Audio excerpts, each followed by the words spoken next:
जो कहते हैं भागवत में राधा नहीं है, उनको मैं कहना चाहूंगा। पढ़ेंगे आप 10वें स्कंद प्रथम अध्याय। यहां भगवान कहते हैं तत्प्रियार्थम। ब्रह्मा जी कह रहे हैं कि सब देवांगनाएं उनकी प्रिया के लिए अवतार धारण करें, जन्म धारण करें। तो उनकी प्रिया कौन है? यदि रुक्मिणी आदि का संकेत होता तो वहां तो 16,108 है, तो प्रिया एक वचन में कहा है, बहुवचन में नहीं। इन्हीं कहा उनकी प्रियाएं भी आ रही हैं ये नहीं कहा, बहुवचन नहीं। इसलिए यहां प्रिया का अर्थ रुक्मिणी आदि रानियां नहीं लगाना, क्योंकि वहां तो बहुवचन होना चाहिए था। यहां एक वचन है, मतलब एक प्रिया। कौन है वो? श्री कृष्ण की। तो कहता है कि सीधा सीधा राधा कह देते ब्रह्मा जी। इसका उत्तर है, जो बड़े लोग होते हैं ना, उनका नाम नहीं लिया जाता। जो अपने से बड़े होते हैं उनका नाम नहीं लिया जाता।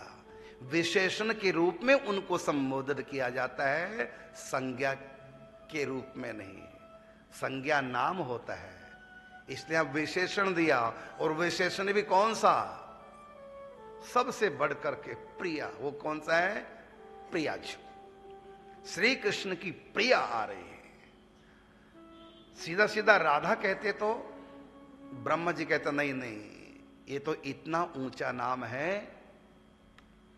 हम बड़ों का नाम नहीं लेते, ये सम्मान है। और निकुंज में भी कोई भी सखी राधा नहीं कहती श्री उसको, राधा रानी को। कोई प्रिया जू कहेंगी, कोई किशोरी जू, कोई स्वामिनी जू।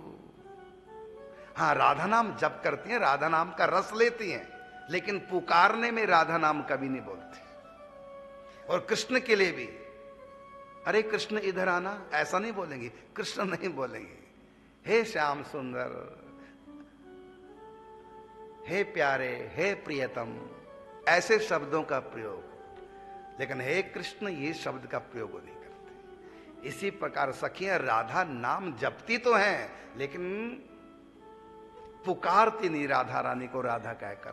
किशोरी, प्रिया, स्वामिनी, इस प्रकार के शब्दों का प्रयोग करते हैं। राधा नाम तो उनका गुप्त धन है, वो तो जपती हैं, आनंद लेती है, रस लेती है। तो इसी प्रकार बड़ों का नाम नहीं लिया जाता, उनको विशेषणों से पुकारा जाता है, संज्ञा से नहीं।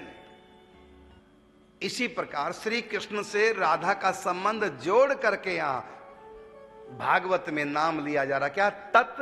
तत् का मतलब उनकी, उनकी मतलब श्री कृष्ण की। तत्प्रियार्थम, उनकी प्रिया के लिए। तो यह है राधा रानी। भागवत जी 10वें स्कंद प्रथम अध्याय।